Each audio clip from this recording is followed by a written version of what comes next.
મહત્વના અપડેટની તો જમ્મુ કાશ્મીરમાં વૈષ્ણવ દેવીના દર્શન કરીને પરત ફરી રહેલી ગુજરાતની બસને ગમખ્વાર અકસ્માત નડ્યો। આ ગોઝારા અકસ્માતમાં સુરતની 2 એનઆરઆઈ મહિલાઓના ઘટના સ્થળે જ મોત થયા છે તો અંદાજે 29 જેટલા લોકો ઈજાગ્રસ્ત થયા છે। આ અકસ્માત જમ્મુ પઠાણકોટ હાઈવે પર થયો હતો। અકસ્માત એટલો ગંભીર હતો કે બસનો કચ્ચરઘાણ વળી ગયો। મળતી માહિતી અનુસાર મૃતક મહિલાઓમાંથી એક અમેરિકાના રહેવાસી છે તો એક દક્ષિણ આફ્રિકાના રહેવાસી છે। ગુજરાતના યાત્રીઓ વૈષ્ણવ દેવીથી અમૃતસર તરફ જઈ રહ્યા હતા તે દરમિયાન આ અકસ્માત નડ્યો છે। જમ્મુ કાશ્મીરના કઠુઆમાં જમ્મુ પઠાણકોટ હાઈવે પર બસ ડિવાઈડર સાથે અથડાયા બાદ પલટી ખાઈ ગઈ। હાલમાં ઈજાગ્રસ્ત તમામ લોકોની સારવાર ચાલી રહી છે।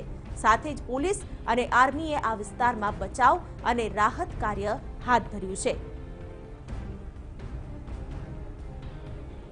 સંવાદદાતા યુનુસ ગાઝી પાસેથી વધુ માહિતી મેળવીએ। યુનુસ, હાલની શું માહિતી સામે આવી રહી છે? શિવાની, સવારે જે 10 વાગ્યાનો અકસ્માત હતો તેમાં ઇજાગ્રસ્ત તમામ 22 લોકોને જમ્મુ મેડિકલ કોલેજમાં સારવાર માટે ખસેડવામાં આવ્યા છે, જ્યાં 3ની હાલત નાજુક છે અને અન્ય જે લોકો છે તેઓને પણ સારવાર આપવામાં આવી રહી છે। સવારે 10 વાગ્યાના સુમારે તમામ જે સુરતના 40 જેટલા જે મુસાફરો હતા તેઓ JK021854 નંબરની બસમાં જઈ રહ્યા હતા। તે સમયે જમ્મુ પઠાણકોટ હાઈવે ઉપર દલાચક નામનો જે વિસ્તાર છે ત્યાં આ બસ ઓવર સ્પીડને કારણે પલટી ખાઈ ગઈ હતી, જેમાં આ તમામ લોકોને ઈજાઓ પહોંચી હતી। ઈજાગ્રસ્તોને તાત્કાલિક સારવાર માટે ખસેડવામાં આવ્યા હતા, જ્યાં હાલ પણ સારવાર ચાલુ છે।